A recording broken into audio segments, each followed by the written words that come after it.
Hello friend, સ્વાગત છે આપ સૌનું આપણી યુટ્યુબ ચેનલ ટાર્ગેટ મુખ્ય સેવિકામાં.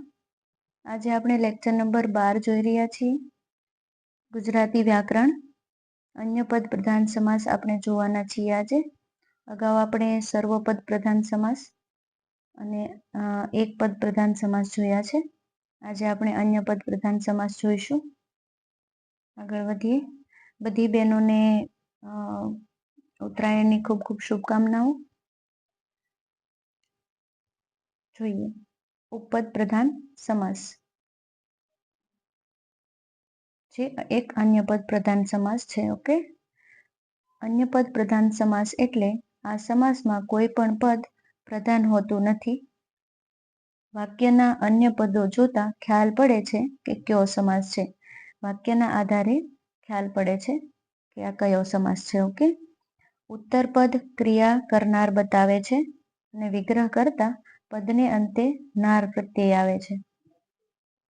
ઉત્તર પદ જે હોય છે ને, પાછળનું પદ ઉત્તર પદ, એમાં નાર પ્રત્યય આવે છે. આવનાર, જનાર, આવા બધા શબ્દો. ઓકે, એ ઉપરાંત શબ્દને અંતે દ, કર, કાર, જ્ઞ, પાલ, સ્થ, ધરા, ધર, ધરા, સર, ચર, હર જેવા શબ્દો આવેલા હોય છે.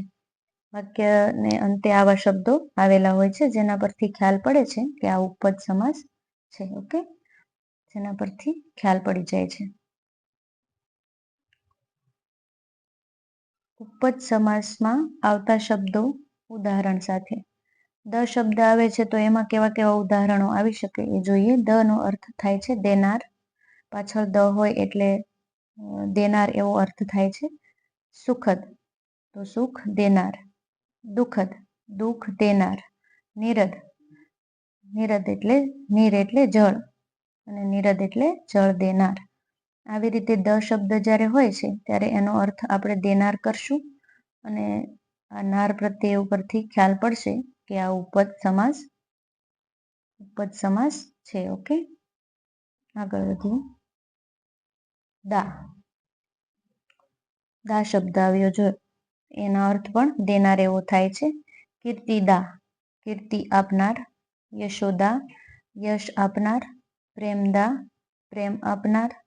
મોક્ષદા, મોક્ષ આપનાર. આવી રીતે તમામ શબ્દોમાં નાર પ્રત્યય આવે છે. જોઈએ, ક શબ્દનો પણ ઉપયોગ થાય છે. કનો અર્થ આપણે લઈશું કરનાર. કરનારના અર્થમાં તો સહાયક તો સહાય કરનાર. ઉદ્ધારક ઉદ્ધાર કરનાર. સંચાલક સંચાલન કરનાર. મોહક મોહ કરનાર.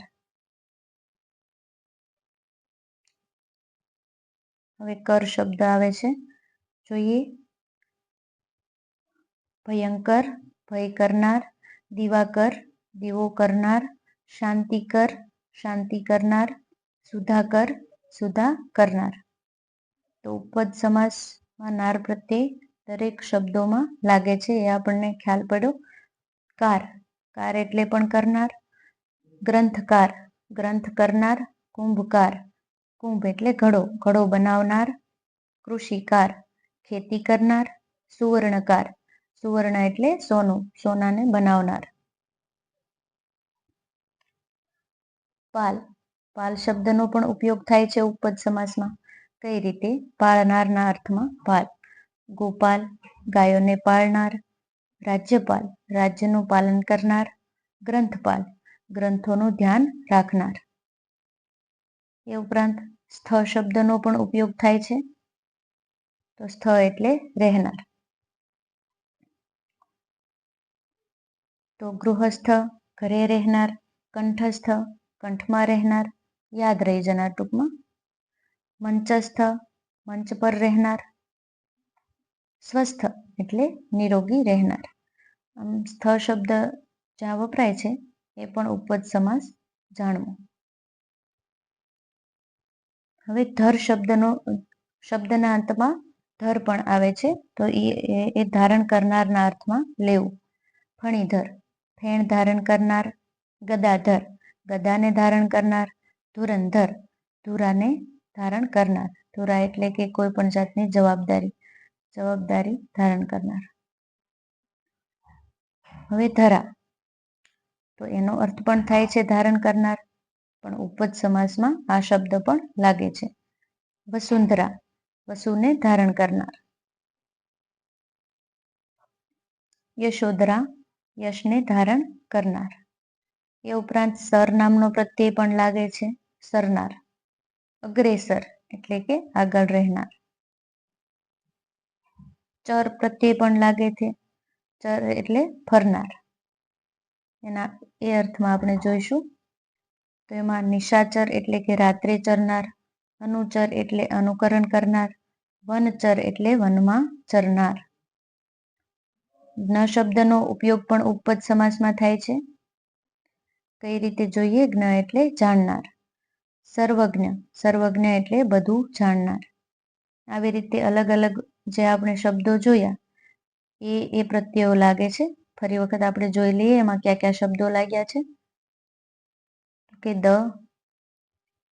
કર, કાર, જ્ઞ, પાલ, સ્થ, ધરા, ધર, પછી ધરા, સર અને ચર અને હર. આવા બધા શબ્દો લાગે છે. તો ખ્યાલ પડી જાય કે આ ઉપપદ સમાસ છે. જ્ઞ પછી કઈ ના નથી. આ રીતે શબ્દો લાગે અને વિગ્રહ કરતા નાર પ્રત્યય લાગે એટલે ખ્યાલ પડી જાય કે ઉપપદ સમાસ છે. વધારે ઉદાહરણો આપણે એના જોઈએ ઉપપદ સમાસના. સ્વર્ગસ્થ, ઘરે રહેનાર. યશોદા, યશ આપનાર. અનુજ, પાછળથી જન્મનાર. સહાયક, સહાય કરનાર. જો અહીંયા ક પ્રત્યય લાગ્યો. પૂર્વજ, પહેલા જન્મનાર. નર્મદા, આનંદ આપનાર. નર્મ એટલે આનંદ થાય છે. સમાનાર્થીની રીતે પણ યાદ રાખજો. ફોજદાર, ફોજ રાખનાર. વધારે ઉદાહરણો જોઈએ બેનો. દિલદાર, દિલને દેનાર. તલાટી, જો આ તલાટી શબ્દ આમ જોતા લાગે નહીં કે ઉપપદ સમાસ છે, પણ મહેસૂલ વસૂલ કરનાર એટલે તલાટી. એ રીતે જોઈએ તો ઉપપદ સમાસના ઉદાહરણમાં આનો સમાવેશ થાય છે. તટસ્થ, તટમાં રહેનાર. પગરખું, પગનું રક્ષણ કરનાર. આ ફરી વખત આવ્યું. કિનારે રહેનાર. તટ અને કિનારો એ બે એક થાય છે. તટસ્થ એટલે કિનારે રહેનાર. તટસ્થ એટલે તટ પર રહેનાર. પંકજ, કાદવમાં જન્મનાર. ગોપાળ, ગાયોને પાળનાર. હરામખોર, હરામનું ખાનાર. નિરીક્ષક, નિરીક્ષણ કરનાર. ઉદ્ધારક, ઉદ્ધાર કરનાર. ઉદાસીન, રસ ન લેનાર. જો આવા શબ્દો પણ કોઈ આવે ત્યારે વિગ્રહ કરીને જોવું. નાર પ્રત્યય આવશે એટલે ઉપપદ સમાસનું ઉદાહરણ હોય. આ ઉદાસીનમાં એવો કોઈ પ્રત્યય આપણે જે લીધા એમાંથી નથી, પણ વિગ્રહ કરતા ખ્યાલ પડે છે કે એમાં નાર પ્રત્યય આવે છે. લક્કડ ખોદ, લાકડું ખોદનાર. પરીક્ષક, પરીક્ષણ કરનાર. કોઈ એવા ઓડ શબ્દો હોય, અલગ શબ્દો, તો એને પણ જોઈને વિગ્રહ કરીને ખ્યાલ પડી જાય છે. ઓકે. સરસ, સરોજ, તો સરોવરમાં જન્મનાર. અંગરખો, અંગનું રક્ષણ કરનાર. યશોદા, યશ આપનાર. ખગ, આકાશમાં ઉડનાર. ભુવનમોહ, દુનિયાનો મોહ પમાડનાર.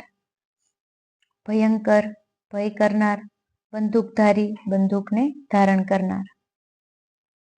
આ બધા ઉદાહરણોનું રિવિઝન બધી બહેનો કરી લેજો. ઓકે, જેથી કરીને પરીક્ષામાં કોઈ શબ્દ આવે તો આપણને ખ્યાલ પડે. પાલનહાર, પાલન કરનાર. દેશદીપક, દેશને દીપાવનાર. જગદીપક, વિશ્વને દીપાવનાર. ગ્રંથકાર, ગ્રંથને બનાવનાર. ગૃહસ્થ, ઘરમાં રહેનાર. ગિરિધર, ગિરિને ધારણ કરનાર. શ્રી કૃષ્ણ છે ગિરિધર. ગગનભેદી, ગગનને ભેદનાર. કૃતજ્ઞ, કૃતને જાણનાર. જો અજ્ઞ શબ્દ આવ્યો, જ્ઞ પ્રત્યય આવ્યો. કુલદીપક, કુળને દીપાવનાર. ઉપજાવ, ઉપજ કરનારો. આ રીતે ઉપપદ સમાસ યાદ રાખજો બધી બહેનો. ઓકે. જો બહેનો કન્ટેન્ટ પસંદ આવે અને હેલ્પફુલ થાય તો પ્લીઝ સબસ્ક્રાઈબ કરી લેજો. મારું પણ મોટિવેશન વધશે. ઓકે, આગળ જોઈએ આપણે બહુવ્રીહી સમાસ. અન્ય પદ પ્રધાન સમાસ જ છે. ઓકે, વિગ્રહ કરતા આ સમાસ શબ્દ સમૂહ માટે એક શબ્દ આપતા હોઈએ એવો દેખાય છે. શબ્દ સમૂહનો એક શબ્દ જે આપણે આપીએ છીએ, જે પણ આપણે ગુજરાતી વ્યાકરણમાં જ આવે છે અને મહત્વનો ટોપિક છે, એ રીતે જ એનો વિગ્રહ થાય છે બહુવ્રીહી સમાસમાં. કોઈ ચોક્કસ શબ્દ જે એના માટે જ વપરાયેલો હોય છે એ પણ બહુવ્રીહી સમાસમાં આવે છે. પછી કોઈ મળેલી એવી ઉપમા હોય, દાખલા તરીકે રાવણને દશાનન કહેવામાં આવે છે, તો દશાનન જે શબ્દ છે એને મળેલું ઉપનામ છે, પણ દશાનન શબ્દથી એનો વિગ્રહ કરતા 10 જેના મુખ છે તે, એટલે એ બહુવ્રીહી સમાસનું ઉદાહરણ બનશે. જોઈએ આપણે બહુવ્રીહી સમાસના પણ ઉદાહરણો. અસહ્ય, સહી ન શકાય તેવું. નિર્બળ, જેમાં બળ નથી તે. નિર્ભય, જેને કોઈ ભય નથી તે. ગજાનન, જેનું મુખ હાથી જેવું છે તે, એટલે કે ગણેશ. આ ગણેશને મળેલી ઉપમા છે ગજાનન. ઓકે, તો એવા બધા શબ્દો પણ બહુવ્રીહી સમાસના ઉદાહરણ તરીકે લઈ શકાય. દામોદર, જેના પેટ પર દોરડું છે તે. વૃકોદર, જેનું પેટ વરુ જેવું છે તે. શબ્દ સમૂહના એક શબ્દ માટે પણ આ શબ્દો તૈયાર કરો તો શબ્દ સમૂહનો એક શબ્દ પણ આપી શકાય. બંને તૈયાર થતું જશે આપણું બહુવ્રીહી સમાસમાં. નીડર, નિર્ગત થયો છે ડર જેનો તે. નિર્મળ, નથી કોઈ મળ જેમાં તે. નિર્મોહી, જેને કોઈ મોહ નથી તે. ચક્રપાલી, જેના હાથમાં ચક્ર છે તે, એટલે વિષ્ણુ. આ વિષ્ણુને મળેલી ઉપમા છે ચક્રપાલી. ઓકે, અશક્ય, જે શક્ય નથી તે. વીણાપાણી, જેના હાથમાં વીણા છે તે. સરસ્વતીના હાથમાં વીણા હોય છે. સરસ્વતી માતાના હાથમાં વીણા હોય છે, એટલે વીણાપાણી. જેના હાથમાં વીણા છે તે, એટલે માં સરસ્વતી, એ ઉપનામ લાગેલું છે, તો એ બહુવ્રીહી સમાસનું ઉદાહરણ થાય છે. દુર્લભ, મુશ્કેલીથી મળે તેવું. અપરિગ્રહ, ધન કે માલમત્તાનો સંગ્રહ ન કરવો તે. સંગ્રહ ન કરવો તે અપરિગ્રહ. પિનાકપાણી, જેના હાથમાં પિનાક નામનું ધનુષ છે તે. પિનાક નામનું ધનુષ્ય શિવજીના હાથમાં છે. આ એક મળેલું ઉપનામ છે અને બહુવ્રીહી સમાસનું ઉદાહરણ બને છે. નવ પલ્લવ, નવા છે પલ્લવ જેના તે. મયુરવાહિની, જેનું વાહન મોર છે તે. અમૂલ્ય, જેનું મૂલ્ય આંકી ન શકાય તે. ચક્ષુશ્રવા, જે આંખોથી સાંભળે છે તે. સાપ આંખોથી સાંભળે છે. આપણે બહુ પહેલા નાના હતા ત્યારે ભણતા ત્યારે ચક્ષુશ્રવા નામની વાર્તા આવતી હતી. એમાં દાદાજી કહે છે કે સાપ આંખોથી સાંભળે છે, એટલે એ સાપને મળેલી ઉપમા છે ચક્ષુશ્રવા. ઓકે, નિર્દય, જેનામાં દયા નથી તે. બહુવ્રીહી, જે ખૂબ ડાંગર પેદા કરે છે તે. નિર્દોષ, નથી કોઈ દોષ જેમાં તે. નિરોગી, જેનામાં કોઈ રોગ નથી તે. સ્વસ્થ હતું એ ઉદાહરણ ઉપપદ સમાસનું હતું. નિરોગી શબ્દ જે છે એ ઉદાહરણ બહુવ્રીહી સમાસમાં આવે છે. અખંડ, નથી ખંડ જેનો તે. અખંડ. અજાણ, નથી જાણ જેને તે. અજાણ. અભણ, જે ભણેલો નથી તે. ઓકે, તો બહુવ્રીહી સમાસના ઉદાહરણ પણ આપણે જોયા બેન. ખાસ કરીને આ બધી બાબતોનું રિવિઝન કરી લેજો. રિવિઝન કરવાથી વધારે યાદ રહે છે અને એ શબ્દ એક્ઝામમાં પૂછાઈ જાય તો આપણને આવડે. ઓકે, આપણે અવયવી ભાવ સમાસ જોઈએ. એ પણ અન્ય પદ પ્રધાન સમાસ છે. આ સમાસમાં પ્રથમ પદ યથા, પ્રતિ, સહુ આ વગેરે શબ્દોથી જોડાયેલ હોય છે.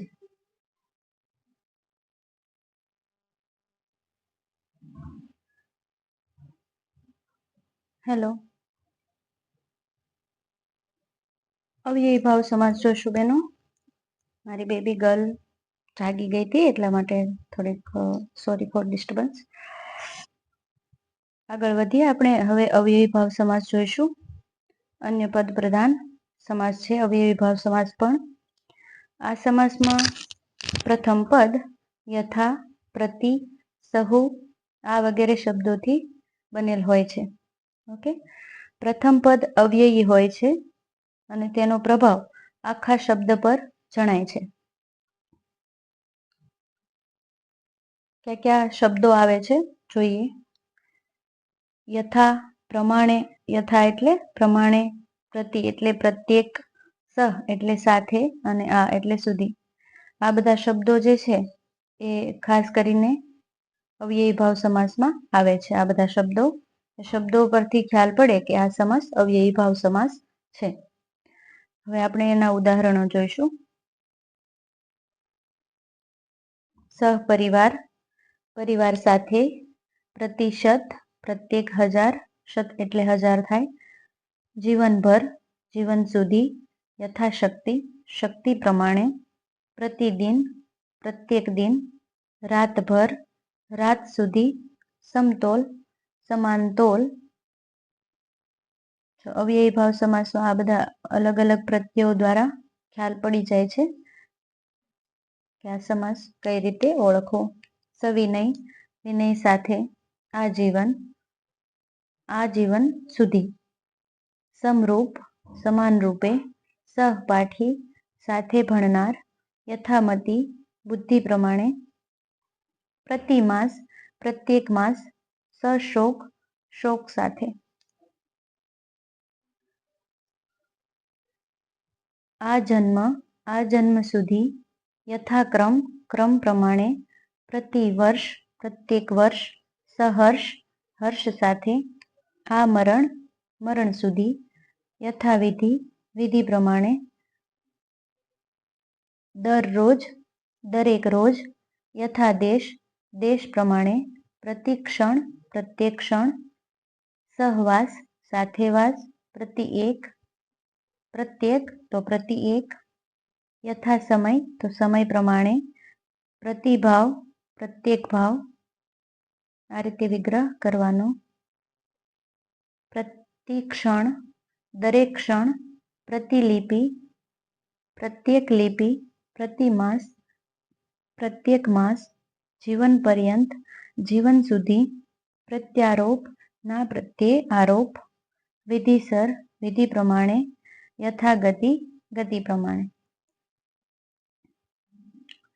આપ પાસે પણ ગુજરાતી વ્યાકરણ હોય તો એમાંથી આપ વધારે ઉદાહરણો જોશો બેનો, કારણ કે ઉદાહરણ જોવાથી વધારે પડતો ખ્યાલ આવે છે અને ટોપિક સારી રીતે સમજાઈ જાય છે, કન્સેપ્ટ ક્લિયર થાય છે. ઓકે. તો આજે આપણે ગુજરાતી વ્યાકરણનો સમાસ ટોપિક આખો પૂરો કર્યો છે બેનો. આગળના સમાસના લેક્ચર જોવાના બાકી હોય તો ખાસ કરીને બધી બહેનો જોઈ લે. એમાં આપણે સર્વપદ પ્રધાન સમાસ, એક પદ પ્રધાન સમાસ એ બધું જોયું અને આજે આપણે જોયું છે અન્ય પદ પ્રધાન સમાસ. સમાસનો આખો ટોપિક આપણે પૂરો થયો છે. આ બધા ઉદાહરણો ખાસ બધી બહેનો રિવિઝન કરી લે. ઓકે. અને અન્ય બહેનો સુધી આપણી ચેનલને શેર કરે. બધી બહેનો લાઈક એન્ડ સબસ્ક્રાઈબ કરી લે. મારું મોટિવેશન વધશે. ઓકે. ખૂબ મહેનત પડે છે બેનો આ વિડીયો લેક્ચર રેકોર્ડ કરવામાં. તો આપ સૌનો સહકાર મળી રહે તો મારા માટે સારું રહે અને હું વધારે મહેનત કરી શકું. ઓકે. બધી બહેનોનો ખૂબ ખૂબ આભાર. Thank you.